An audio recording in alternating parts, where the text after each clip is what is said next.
today, ang pag-uusapan natin ang pagkapatuloy sa ating serye. Ano po? At ang ating serye ay may kinalaman pa rin sa ating 2026 theme. Anong 2026 theme natin?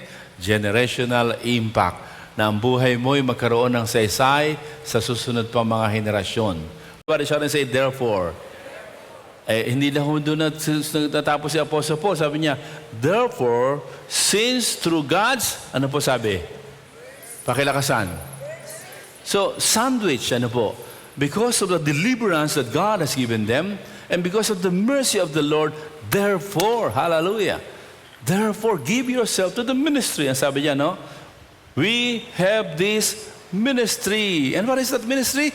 Serving God with your life. Hallelujah. Dahil ikaw at ako'y pinalaya ng Diyos sa mga gawa ng demonyo. At habang tayo lumalapit sa Panginoon, tinatanggal ng Diyos ang mga veil, ang mga takip sa ating espiritual na mata. At dahil sa kahabagan.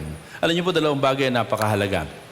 Yung pong kahabagan at biyaya. Yung kinahabagan lang ako ng Diyos. Sabi ni General Cesar Binag noong ating anniversary. Kung sinabing kinahabagan, dapat parusahan ka, pero hindi ka pinarusahan. Yun ang ibig sabihin noon. Pag sinabing biyaya lang ng Diyos, hindi ka dapat bigyan, pero binigay sa'yo. Kaya po yung kanta kanina, holy, holy, holy, sayang hinahabol ko yun. Sapagkat kung ako magta-title doon, ang dapat title, where would I be? Where would I be if not for your grace? Where would I be if not for your mercy? The God, na kinanahan na. So, pero na-publish na, kaya hindi ko na nahabol. Naging pamagat, holy, holy, holy. Parang sabi niyan, where would I be if not for your mercy? Where would I be if not for your grace? What is the meaning of this, ladies and gentlemen? Kayo at ako, dahil sa kasalanan, patungo sa impyerno. Kahit tayo mabuti, relihiyoso, mabait, kapos, Romans 3:23. All have sinned and fall short. Kapos, sabi natin kapos. Pakalakasan, kapos. Kulang. Hindi tayo nakaabot sa pamantayan ng Diyos. Kaya tinamig katabi mo, kulang-kulang yan. Kulang-kulang. Lahat tayo kulang-kulang. Kaya kinailangan ang Diyos ay magkatawan tao at namuhay ng isang perfect life. Kaya siya ang nag-alay ng buhay sa krus upang kunin ang kaparusahan, upang kunin ang condemnation, upang kunin ang anumang guilt natin. Sa Kanya ipinataw ang parusa. Dapat sa iyo at sa akin. Ang tawag doon ay God's mercy. Wala bang palakpak sa Panginoon, sa mercy ng Panginoon? Ang sabi ni Apostle Paul, dahil tayo ay nakaranas ng mercy ni God, give yourself to the ministry. Give yourself to serving God. Yun po ang sinasabi ng Apostle Paul. Mga kapatid, mga minamahal, may the Lord speak to our hearts. In order for your life and my life na mag-count, na magkaroon ng saysay, magkaroon ng impact, kailangan umuhay ka beyond your life, beyond your family, and be of service. Be of service. Paglingkuran natin ang Panginoon. The Apostle Paul, in chapter 4, verses 1 and following, began to discuss, very important, yung pong pangangailangan na kayo at ako, mga kapatid, ay naligtas. Kayo at ako ay nakaranas ng kahabagan ng Diyos upang tayo'y mag-involve sa ministry, which means ipaglingkod ang ating buhay sa Panginoon. If you notice, mga kapatid, hindi po sinabi dyan ni Apostle Paul na hindi po sinabing, through my talent, through our talent. Look at that. Hindi rin sinabing, through our experiences. No. Hindi rin sinabing, through our strength. No. It's because of the mercy of the Lord. Wala bang isang malakas na palakpak muli sa Panginoon? Sapagkat, no matter how talented you are, no matter how gifted you are, no matter how experienced you are, no matter how strong you are, kapos yan. If not for God's mercy, everything else will become futile. But thanks be to God that because of His mercy, hallelujah, kayo at ako ay maaaring makapaglingkod sa ating Panginoon. Mga kapatid, mga minamahal, may the Lord speak to our hearts. The same thought is mentioned by the Apostle Paul in 1 Corinthians chapter 15, verse 58. Yung springboard scripture natin. Ang sabi doon, your labor in the Lord is never in vain. So Ephesians 2, verse 10, yan din ang sabi. Sabi sa 8 and 9, for by grace you have been saved through faith, not of yourself. It is a gift of God so that you and I cannot boast. Tapos pagdating sa verse 10, you are God's handiwork. Ephesians 2:10. created to do good works. Hallelujah. You and I can never be saved by our good works, but we were saved so that we can do greater good works for God's glory. You don't need to live only for yourself, for your family, for your dream. Go beyond that and you will have significant life. You and I are called not only to a successful life, you and I are called to a significant life. Hallelujah. As sinasabi ni Apostle Paul sa chapter 4 verses 1 to 12, na kapag ka ikaw at ako ay ipinaglilingkod natin ang ating buhay sa Panginoon, habang pinaglilingkod natin ang ating buhay sa ating Panginoon, ano po, yung ating talento, yung ating galing, at yung mismo tinanggap nating kaligtasan, ibabahagi natin sa iba. Hallelujah. These are the things that can happen to us. Number 1, sa verses 1 to 3, we will have enduring courage. Hallelujah. God will develop in you an enduring courage when you give your life to serve Him and to serve other people. Hallelujah. Alam niyo, napakahalaga na maunawaan natin na ang Panginoon, ang tawagin niya si Josue. Ang sabi ng Panginoon sa Joshua chapter 1 verse 7, be courageous, be strong. Tapos verse 8, ang sabi doon, ang sabi sa verse 8 naman sa bandang huli, habang naglalaan ka ng panahon sa kanyang salita, verse 8, binubulay-bulay mo ang salita ng Diyos, ano po sabi? At ikay nagkakaroon ng tapang, at katatagan, verse 8, you will become successful, ang sabi ng verse 8. You will become prosperous and you will become successful as you devote yourself to the book of the law, the scripture, and as you continue to nurture courage. Hallelujah. And when you go back to verse 9, when you proceed to verse 9, the Lord repeatedly said to Joshua, have I not commanded you? Ano po sabi? Be, and, alam niyo ho, yan ang weapon ng demonyo. Nakawin ang ating tapang. Nakawin ang ating courage. Hallelujah. Let us not allow the Satan to rob us of our courage. Hallelujah. Ang katapangan ay hindi lamang yung handa ka makipag-awa, handa ka makipagbarilan. Yung harapin mo ang hamong kinakaharap ng iyong buhay. Kagaya ng Senator De Lima, na nang siya akusahan ng walang basihan at siya dadakipin, hindi siya natatakbo. Hindi siya tumakas. Hinarap niya yung umaaresto sa kanya. Kagaya ni Senator Trillanes. Hinarap niya. At nagpakulong siya at hinarap niya sa korte. Yun ang totoong tapang. Hindi lang yung masimisigaw. Hindi lang yung may baril. Kundi hinaharap ang anumang hamon ng buhay. Yan din ang tapang ni Ninoy Aquino, na siya ay hindi magapi ng diktadurya, ay dinala siya sa Laur at hindi alam ng kanyang pamilya. At yung kanyang spirit ang bilit na dinudurog. Siya sinintensyahan ng moro-morong korte ng martial law. At napatayin na, pero hindi pinatay kasi ang gusto, wasakin ang kanyang espiritu. Wasakin ang kanyang courage. But thank God, because when Ninoy was about to give up, this was his testimony in 700 Club. Sabi niya, when I was about to give up, I realized one morning na para saan ang pagsasirap ko kung walang Diyos? There must be God who rewards me for this. Kaya, lumakas ang loob niya. At, ang maganda, he turned to the Bible. And when he turned to the Bible given to him by a friend pastor, he found that Jesus is the only Savior. Wala bang malakas na palakpak sa ating Panginoon? Malakas na palakpak. Hallelujah. Kaya mga kapatid, anong kinakaharap mong problema sa iyon? Huwag mong takasan. Ano mong pinagdadaanan mo? Sabi mo, panalangin niyo ako, meron ako mabigat na pinagdadaanan. Kaya nga pinagdadaanan Huwag mong tirhan. Daanan mo lang. Nandiyan po. Huwag mong tirhan. Huwag kang mag-standby. Daanan mo at magugulat ka.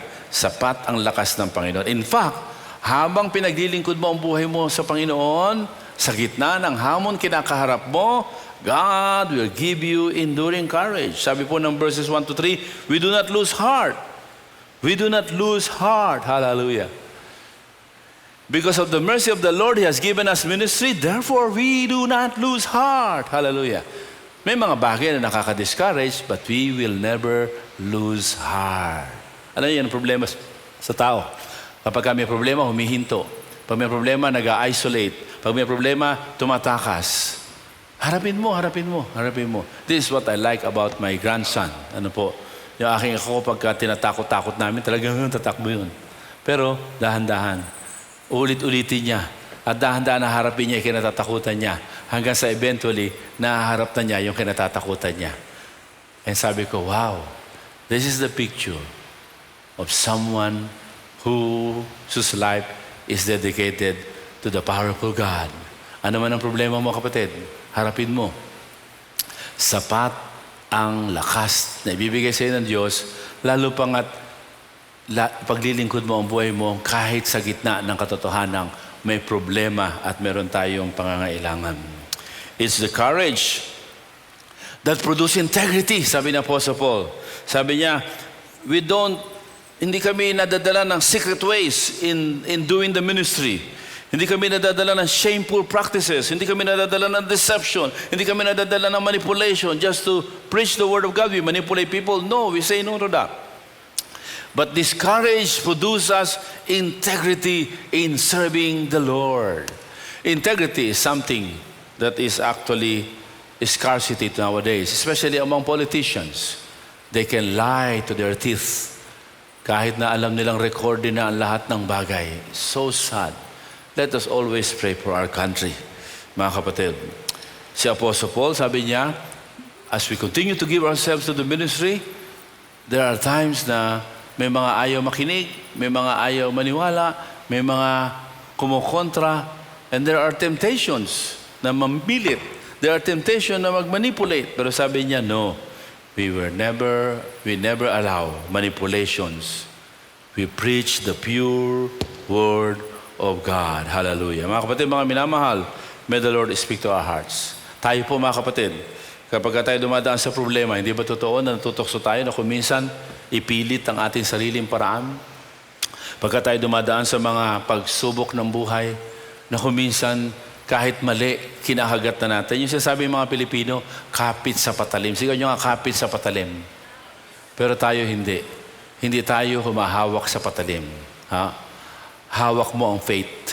Hawak mo ang faith. Ano? Amen? Sino may hawak sa faith? Malakas nga, palakpak nga sa Panginoon. Hindi ka sa patalim. Hindi ka hawak sa knife. Hawak ka sa faith. Hallelujah! And that happens kapag you don't live only sa iyong buhay, sa sarili mo lang. Bigger than you. Naglilingkod ka sa gitna ng problema. Bibigyan ka ng courage. And because of that, pag may mga temptation, you will choose to remain true to our God. Ganun din, because of this courage, he was able to reject, yung mga ay mga temptation na sumuko sa mga panahon ng failures, sabi ng Apostle Paul. Patiin po natin dyan. Sabi niya, ang hirap, as we preach the gospel, ang mga tao parang may talukbong. The same thought sa chapter 3 na sinasabi niya, na natanggal yung talukbo nila kaya naunawaan nila ang Ebanghelyo. At ngayon naman, habang nagtuturo siya ng kaligtasan, parang ang mga tao hindi maintindihan. A simple message. Hindi maintindihan. Why? Kasi may demonyo. Sigaw nyo nga, may demonyo. Na naglalagay ng takip sa utak, kaya hindi maunawaan. Yung mga simpleng bagay. I remember in one of my Bible studies sa mga justices, sabi nila, Bishop, can you explain to us? Kami na may nag-aral sa mahusay na paaralan. At mahusay kami sa English. Pero ba't pag kami nagbabasa ng Bible, hindi namin maintindihan. Pero pag nagba-Bible study na tayo, abay naiintindihan namin. Ano ba meron? Well, sabi ko, kasi po ang Biblia is not an ordinary book, Justice. The Bible is authored by God. So whenever you read the Bible, you have to humble yourself and say, Oh Holy Spirit, speak to my heart. And I'm so happy that sa mga sumunod na pagbabasa din namin, sabi niya, totoo pala. Ngayon, pag binabasa ko na, when I admit that I cannot understand the Word of God without the Holy Spirit, parang may natatanggal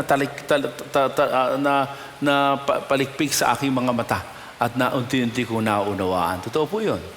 Mayroon demonyo na naglalagay. Kaya sabi ni Apostle Paul, ang hirap. Kaya minsan ang feeling namin, failure kami sa aming paglilingkod. But even when that comes, when that feeling comes, sabi ni Apostle Paul, we will continue to choose the courage of serving the Lord. Hallelujah. May demonyo na hindi na naglalagay ng mga veil sa utak, kaya hindi kahit na makaunawa. Kung minsan ang demonyo naglalambitin din sa mata. Tingnan mo nga yung katabi mo, baka may demonyo naglalambitin sa pilik mata. Sa talukap ba na tawag dito? Talukap. Sabi nila, gano'n ng muka. Kasi may naglalambitin na demonyo. I-cast out natin in the name of Jesus. Hallelujah. Pangalawa, mga kapatid, mga minamahal, as the Apostle Paul gives his life to the work of the Lord, yung talento, yung oras, yung panahon, at yung ebanghelyong tinanggap, ibabahagi din sa iba. Sabi ni Apostle Paul, hindi lang ako nagkakaroon ng courage. Hindi lang tayo magkakaroon ng courage. Sabi ni Apostle Paul, we have the opportunity to reflect the glory of God. Hallelujah. Whenever you serve God in the midst of problem, in the midst of trouble, in the midst of challenges, you are unstoppable in serving our God. Hallelujah. You and I are able to reflect the glory of Christ Himself. Verses 4 to 6. Pagtingnan po natin yan. Mga kapatid, mga minamahal, the God of this age is busy para guluhin ang mga tao. Kaya napakahalaga na maunawaan natin. Ngayon, ang ginagamit ng demonyo, over-information. Hallelujah. At dahil sa over-information, ginugulo niya ang isipan ng mga tao. Pero mga kapatid, mga minamahal, just continue to serve, share the gospel, ibahagi natin ang kaligtasan na tinanggap natin, ipaglingkod natin ang ating talento, panahon sa Panginoon at sa kapwa natin. Magugulat ka. You and I are being used by God to reflect the glory of the Lord. We can see that in verses 4, 5, and 6. The God of this age, let's go back to verse 4. The God of this age has blinded the minds of unbelievers so that they cannot see the light of the gospel that displays the glory of Christ, who is the image of God. Verse 5. Let's go to verse 5. For what we preach is not ourselves, not our group, not our church, but what we preach is not ourselves, but Jesus Christ as Lord, not just Savior, but Lord. Siya na ang boss ng ating buhay. And ourselves as your servants for Jesus' sake. Verse 6. For God who said, let light shine out of darkness, made His light shine in our hearts to give us the light of the knowledge of God's glory displayed in the face of Christ. Hallelujah. As you and I share Jesus to others who needs a Savior, everybody needs a Savior. Even the religious one needs a Savior. Kaya sabi ng Panginoon, I came to seek and save the lost. Luke chapter 19 verse 10. Naparito ang Panginoon para hanapin ang mga naliligaw at napapahamak. At kuminsan, the more religious you are, the more you are unable to see your need of a Savior. Kasi nakaangkla ka sa sarili mo, kabutihan. And it's good that in our cross-references kanina, nakita natin yung ating good works, yung ating religiosity is never enough. We need a Savior. Whether we are religious or we are sinners in the eyes of people, we all need a Savior. And as we continue to share that there is salvation in Jesus, there is security in Jesus, hallelujah. Alam nyo, the glory of God is being shown to people. Hallelujah. Mga kapatid, mga minamahal, may mga panahon sa ating buhay na sa ating pagbabahagi ng Ebanghelyo, ang mga tao ay parang pinagtatawanan tayo. O mga tao ay tayo hindi pinapakinggan. O mga tao ay parang naiinis pa sa atin. Just continue. And you will see how God will show His glory through our lives. Po? Parang salamin. Ang salamin, wala siyang sariling ilaw. Kung sino lang humarap sa Kanya, yun lang ang i-reflect niya. Hallelujah. Kaya ikaw at ako, as we continue to share the message of Christ, His own glory will be reflected through us. Hallelujah. Tingnan mo yung katabi mo, ha? Sabi mo, I can see the glory of God in you. Di ba? Ang ganda ng kanta, oh, I love you with the love of the Lord. I can see in you the glory of my King. Yes, I love you in the love of the Lord. Yung kanyang pagmamahal, yung kanyang katotohanan, yung kanyang grasya, yung kanyang character are singing in us. Hallelujah. We can see that in the many scriptures. Halimbawa si John, sabi niya, I must decrease and Christ must increase. Hallelujah. As we share the message, who is Jesus Christ. Not our church, not our own record, but Jesus alone. His glory will be shown. Hallelujah. Pangalawa, God still shines into darkness. Even sa panahon na dumadaan ka sa matinding kadiliman ng buhay, ng problema. Sunod-sunod na problema. Because of your faith in the Lord Jesus, whom you have accepted into your life, they will be surprised. Bakit ikaw, ang mabigat din problema mo, pero ang mukha mo ang aliwalas pa rin. Hallelujah. Alam nyo, maraming gumagastos ng pera para gumanda ang mukha. Pero ang pinakamahalaga, maunawaan natin, ang magpapaganda, magpapapogi sa atin ay ang kaluwalhatian ng Panginoon. Praise God. Amen? Isang malakas na palakpak po sa ating Panginoon. Hallelujah. We are ordinary people, and yet our message is extraordinary. As we share the message of Christ to others, hallelujah, even though you seem to be ordinary, you become special. And this is the point of our third and final point today. Ano po? Habang tayo naglilingkod sa Panginoon, habang tayo, ang ating oras, ang ating talento, ang ating galing, at ang ating bibig ay nagpapatotoo, katulad ng mensahe natin last Sunday, para kay Jesucristo, nakakaroon tayo ng karanasan na sa kapangyarihan, ng makita ang kapangyarihan ng Panginoon. We experience the power of God as we serve God. Hallelujah. Mga kapatid, mga minamahal, sa verses 7 to 12, the Apostle Paul talks about the clay. We are just a clay. So yung pong clay o banga na tumigas na clay, hindi yun ang mahalaga. Ang mahalaga, yung nandoon sa clay, sa banga. Hallelujah. And that is what the Bible says, the precious, treasures of the Lord. Hallelujah. Alam nyo, Satan is being humiliated by God by using ordinary people like you and me.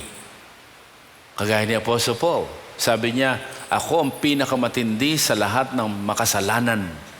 Pero dahil sa treasure ni Lord sa akin, I am serving Him. Kasi ang panluloko ng demonyo, ayusin mo buhay mo bago ka maglingkod. Ay hindi.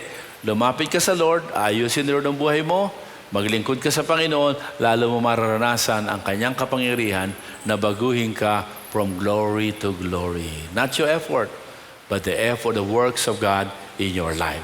In these verses, ladies and gentlemen, we can see that the Apostle Paul is testifying that he experienced the power of God in his life when he served Jesus. Alam naman natin na si Apostle Paul, when he was Saul, siya ay si Saul pa, ay inuusig niya ang Kristyanismo. Inuusig niya ang mga tagasunod ni Jesucristo. At siya hindi karapat-dapat. Pero sa kabila noon, pinili siya ng Panginoon sa kanyang paglalayag,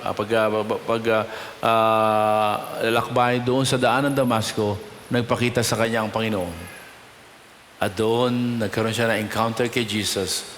At doon siya tinawag upang maging apostoles sa mga hintil. Alam naman natin na ang hintil ay ang non-Jews, non-Israelites. They are greater in number than the Israelites. So, the unworthy guy, yung mayabang ni Apostle Paul, sapagkat siya ay learned from Gamaliel, the best tutor, the best teacher. Kaya siya ay kilala sa lipunan. Siya ay bahagi ng Sanhedrin. He has all the reason to be proud. Ano po? And yet the Lord humbled him. And when he humbled himself, that's the time when God began to use him. Kaya sabi niya nga, ako ang pinakamatindi sa lahat ng makasalanan. Ngunit naranasan ko ang kapangyarihan ng Panginoon. There was even a time, if only we have time to expound, na si Apostle Paul ay pinagbabato. Hanggang sa inakala ng mga bumatong patay na siya nung tantanan siya.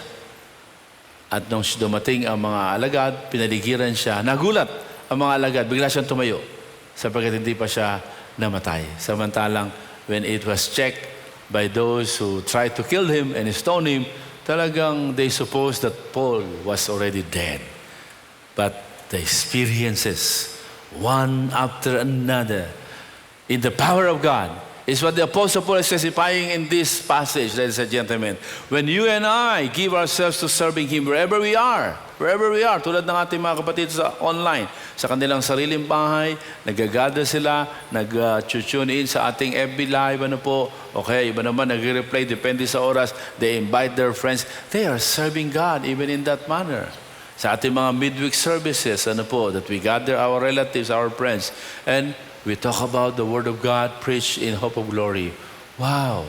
Alam nyo, there are many opportunities na maaari po nating i-grab to serve the Lord, to serve our God. Hallelujah. And as we continue to serve our God, sabi ni Apostle Paul, you shall experience greater manifestations of the power of God. Mga kapatid, do you want to experience greater manifestation of the power of God? Can I hear louder? Amen. Sa iyong finances, sa iyong kalusugan, sa iyong mga relationship. Don't just focus and wait for the answer of God. Be busy serving God. Sabi ng Matthew 6:33, seek ye first the kingdom of God, and all of your prayer requests and all of your dreams will be added unto you. But you should focus on seeking the kingdom, seeking His righteousness, serving Him. And as you continue to serve His kingdom, you will see greater manifestations of God's power in your life. Kasi sabi, Pastor, hindi na muna ako makakapag-serve kasi may problema po kami. No, you missed it. Habang may problema ka, lalo ka maglingkod sa Lord. Sabi, kaya ka pinapadala ng problema ng demonyo ay para ikaw ay hindi makaranas ng greater power of the Lord dahil hihinto ka na sa paglilingkod. Pero habang mayroon kang problema, lalo ka maglingkod. And you will see the miracle of God one after another. God intentionally uses the weak people so that the weak people will cling on the power of God. Hallelujah. Mga kapatid, mga minamahal, may the Lord speak to our hearts. Tayo po ay mga container lamang. When we look at ourselves, parang maraming imposible. But don't look at yourself. Look at the treasure in you. The treasure in you is Jesus Christ. Alitin ko. The treasure in you is Jesus Christ, who conquered even death. Wala bang malakas na palakpak sa Panginoon sa bagay na yun? Praise the Lord. And therefore the Apostle Paul says in these verses that even trials, one after another, cannot stop us from serving Him, cannot stop us from doing the ministry. Look at the Apostle Paul. Sabi niya, we are hard-pressed but not crushed. Ang ganda nito sa Tagalog. Pwede ba nating buksan sa Tagalog? Habang binabasa ko yung Ingles.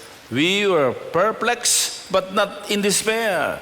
We were persecuted but not abandoned. We were struck down but not destroyed.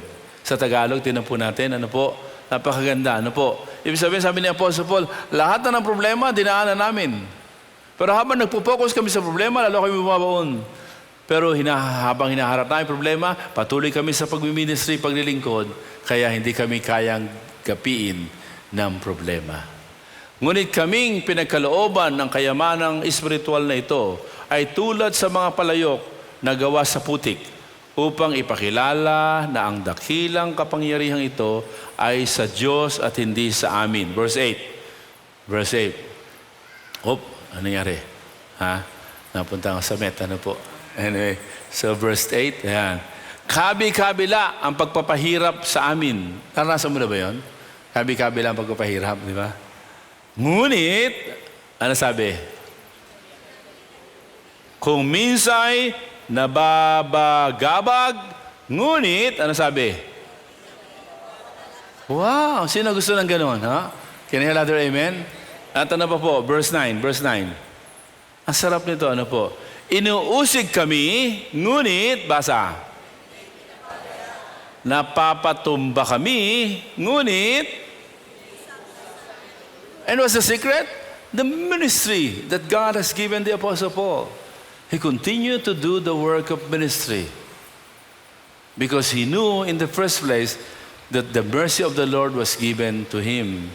And in response, pinaglilingkod niya ang kanyang buhay sa ating Panginoon. At dahil diyan, pagdating ng sari-saring problema, hindi kami kayang gapiin. Sino dito ang gusto na hindi siya kayang gapiin ang problema? Sumigaw nga na malakas na Amen. Kaya nga sabi ni Apostle Paul, even death to us produce life. Hallelujah. Mga kapatid, mga minamahal, sabi niya, nasa katawan na namin ang tatak ng kamatayan ni Kristo. Mga kapatid, mga minamahal, what a wonderful testimony of the Apostle Paul. Because he understood that the mercy of God given to him should lead him to serve God, should lead him to proclaim Jesus to others. At dahil doon, he received all of those benefits that we talked about. Alam nyo, minsan marami malapit na mga bata sa Panginoon, sabi ng mga apostoles, huwag kayong maingay, doon kayo, lumayo kayo. Sabi ng Panginoon, huwag nyo silang pigilan, sapagkat sa mga kagaya nila, ang aking kaharian. Wow! And what is among many things na katangian ng mga bata? Sila ay mapagtiwala. Hallelujah. Mapagtiwala ang mga bata. Kaya sabi, magkaroon kayo ng pananampalataya tulad ng mga bata. Mga kapatid, mga minamahal, as I call on our children, dito po sa harapan, may the Lord remind you that you and I are being challenged by the Lord to have the faith of a little children. Habang lumalaki ka, ang dami mo ng concern, ang dami mo na intindihin. But the Lord is reminding us, maging tulad tayo ng mga bata. Let us have a faith of little children.